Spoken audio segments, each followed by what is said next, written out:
Gym లో గంటల సేపు కష్టపడి దద్దరిల్లే రేంజ్ లో వర్కౌట్ చేసి బయటకు వచ్చి ఫాస్ట్ ఫుడ్ తింటున్నారా, లేదా వెయిట్ తొందరగా తగ్గాలని అసలు ఏం తినకుండా ఉంటున్నారా? అయితే మీరు మీ హార్డ్ వర్క్ మొత్తాన్ని అయితే వేస్ట్ చేస్తున్నారు. Welcome to beginner fitness series episode 3. Gym లో వర్కౌట్ చేసినప్పుడు మజిల్ బ్రేక్ డౌన్ అవుతాయి. వాటిని తిరిగి రిపేర్ చేసి పెద్ద సైజ్ లో గ్రో చేయాలంటే వర్కౌట్ తర్వాత మన బాడీకి high quality protein and carbs అనేది ఇవ్వడం చాలా ముఖ్యం. నేను మీకు 3 simple and high effective options చెప్తాను. Option 1, 4 egg whites, 2 slides of brown bread. Eggs white నుంచి క్లీన్ ప్రోటీన్ వచ్చిన వెంటనే బాడీ ప్రోటీన్ ని తొందరగా అబ్జర్వ్ చేసుకుంటుంది అండ్ బ్రెడ్ మన ఎనర్జీ లెవెల్ ని రీస్టోర్ చేస్తుంది.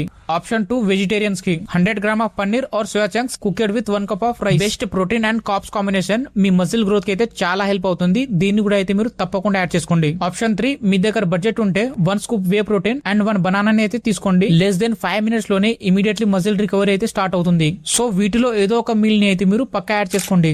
ఒక ఇంపార్టెంట్ విషయం, వర్కౌట్ అయిన 15 మినిట్స్ లోనే తినాలి అనే రూల్ ఏం లేదు. 1 to 2 అవర్స్ లో అయినా రైట్ ఫుడ్ ని సేఫ్ గా తినడానికి అయితే ట్రై చేయండి. మరి మీ రెగ్యులర్ పోస్ట్ వర్కౌట్ మీల్ ఏంటో కింద కామెంట్ బాక్స్ లో అయితే చెప్పండి. నెక్స్ట్ ఎపిసోడ్ 4 లో అయితే బిగినర్ జిమ్ లో చేసే 3 డేంజరస్ మిస్టేక్ ఏంటో చెప్తా. అది మిస్ అవ్వకుండా ఉండాలంటే ఇప్పుడే అకౌంట్ అయితే ఫాలో చేసి పెట్టుకో.